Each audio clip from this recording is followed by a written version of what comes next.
Hi everyone, it's Sam here. Thank you for watching. So I'm going to show you today how I've made this very easy fake stepper card. I'm calling it the fake stepper card because it looks like the stepper cards that you see and that people have done, you know, for many years. And it's like the one where I showed you earlier in the week with the die.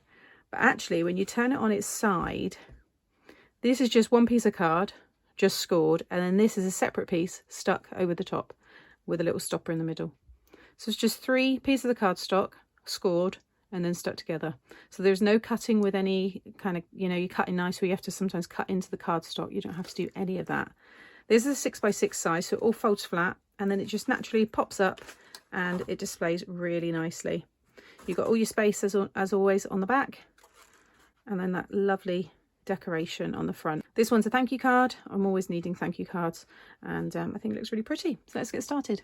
So I've used the apple blossom. This is the December flowers. So they've got a year in flowers.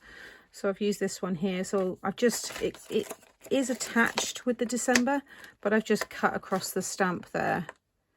So if you did want to, you know, have it exactly where they placed it, but you can stamp that wherever. And obviously I didn't want December on this because I wanted it to be a nice, more spring style card. So I've used that one, and it comes with the dies as well. They're nice big dies there.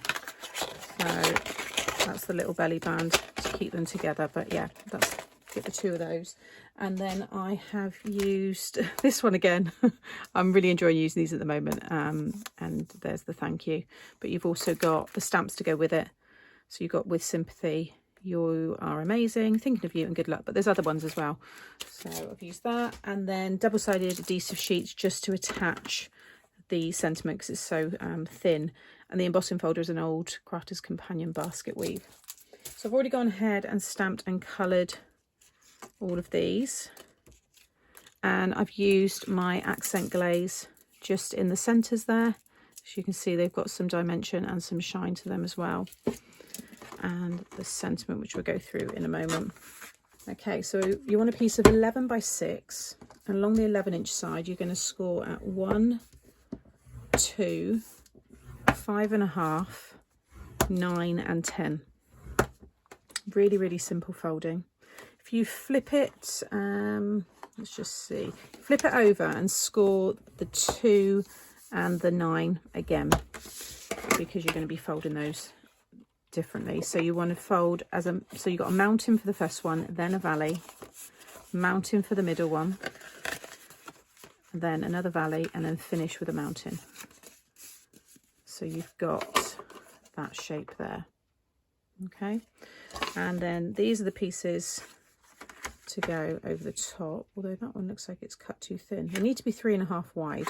I'm gonna have to cut that one again because it's only 3 1/4. So 3.5 wide. To be honest, you can make this wider if you want to.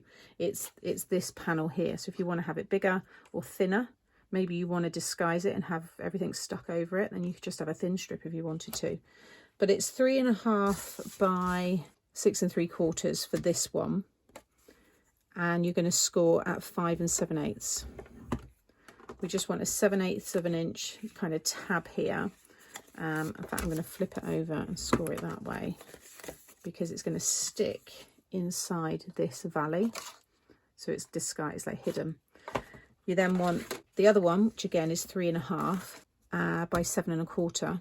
Along that long side, you're going to score at 1/2 inch and then 6 3/8. So again, you've got that 7/8 of an inch, which I'm going to flip and just score again. And then that one will be that way. You're going to fold that over and you're going to attach them from the top there. And then we've got these pieces to then stick inside the card. So I'm just going to cut that one again. Okay, with the tab here, just cut a little bit off of each corner there.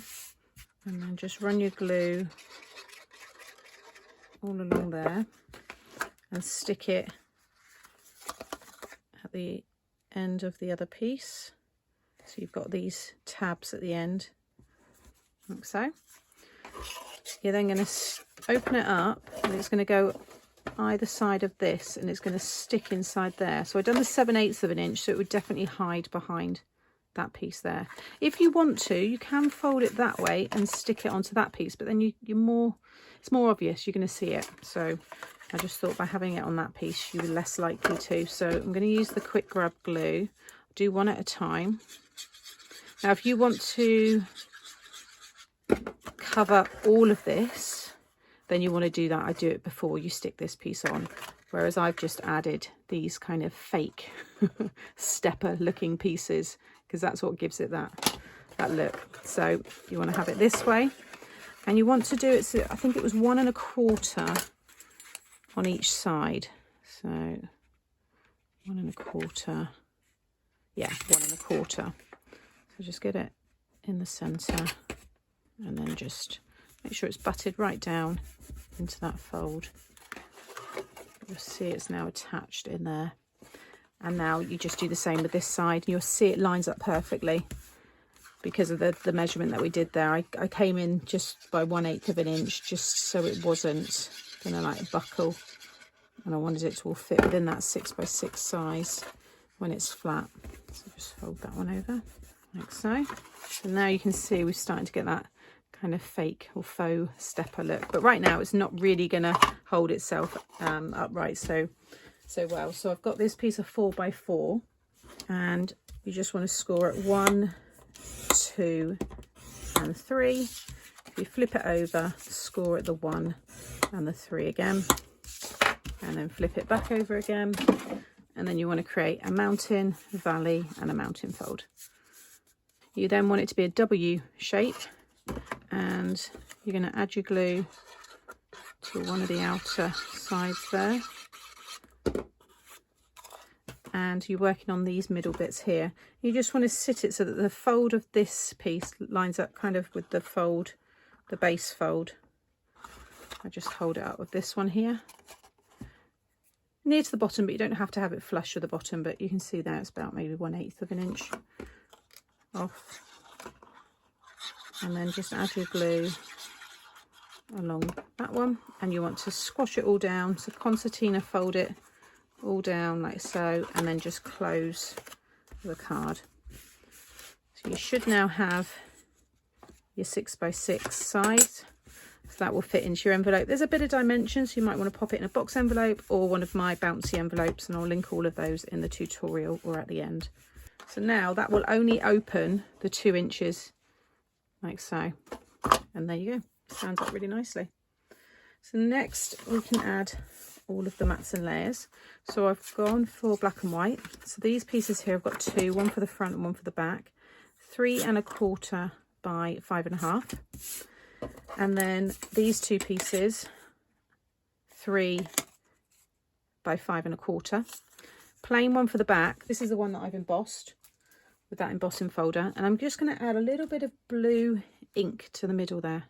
Just thought it kind of gives the illusion of sky, and you've got all the texture there as well. And then I've got this long strip for the front, which is 5 3/4 by 3/4 of an inch, and then these pieces here, so this is 1 by 3 1/8, and then this one here is 3/4 by 2 7/8 it should be, yeah.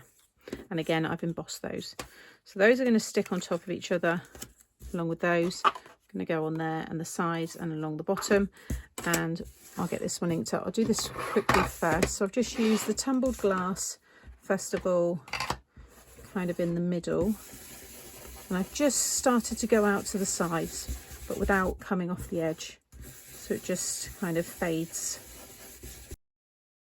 because I did just have this colour to start with, but then I thought it was nice to add in this darker salty ocean, so just a little bit, and then just quite heavy in the middle, and then go back in with this one and start to really blend that, and it just helped the flowers really pop.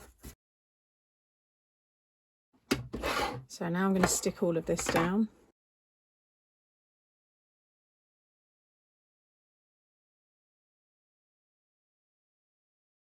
So I'm just taking the backing off of this piece, so now we've got a sticker,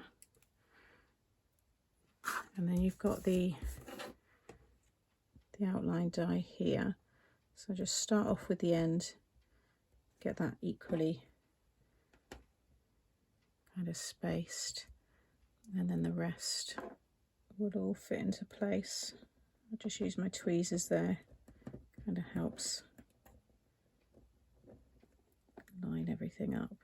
There's just a lot less kind of mess, and you don't get any kind of sticky marks from the glue if you were to use it. There we go. So I did cut for that one, I did cut down here so they were loose, but I think I'm going to just keep these ones together, but I want to keep it within that 6 inches, so I'm just going to trim right across there. There we go, perfect. And then I'll pop those both up on some foam, and then that's the one that goes on the front, and then the thank you will just go across there. So I'm going to add some foam onto the edge there in the middle of that one, right down the bottom, and in the middle there as well. I think that's going to be enough. I think it's quite nice having it overhanging into that space there. Oh, that looks so pretty. Okay, so some foam on the back there. And I quite like it just going right through the middle there, so I've got kind of an equal amount. Yeah, that looks nice. And then for this one, I'm just going to add another foam pad just towards the bottom, and then because I want this card to be able to still stand up, I kind of liked having one just down there on the front. There we go. Oh, I think it looks really nice. And the nice thing is whatever you have on here, when it stands up, it kind of tilts that one back, so it really does show off, you know, whatever you may have stuck on there. I mean, you could emboss that piece as well, that would have looked nice. Pop some embellishments, or even your sentiment could be stamped along that piece as well. I think it looks really nice. I've got this piece to stick on the back. I didn't want to do it just yet, because sometimes if I'm still kind of making them, you get bits of glue on your desk, it sometimes attracts itself onto here. I'm going to leave it blank just so I've got more space to write, but if you want to stamp another sentiment on there, and you want to probably do it before you stick it onto here. And if you want to decorate those pieces as well, you can, along with this one. I'm going to just leave that blank. And there's the finished card. So thank you for watching today. I hope you've enjoyed my faux stepper cards. They're really easy to make, and I think once you see kind of how I done it, it's easy to adapt for other sizes that you might want to make as well. But yeah, I think they've come out really well, and I love these flowers. I'm definitely going to be using some of the other ones in these kind of fun folds. I think they look cool. So as always, I will link the product that I've used in the description box below. If you've enjoyed today and you're not subscribed to the channel, please consider subscribing and click on my face.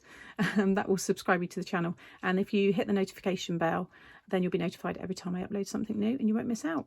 Check out the other tutorials coming up now as well. You might want to watch that next, and I'll be back again very soon. Take care. Bye.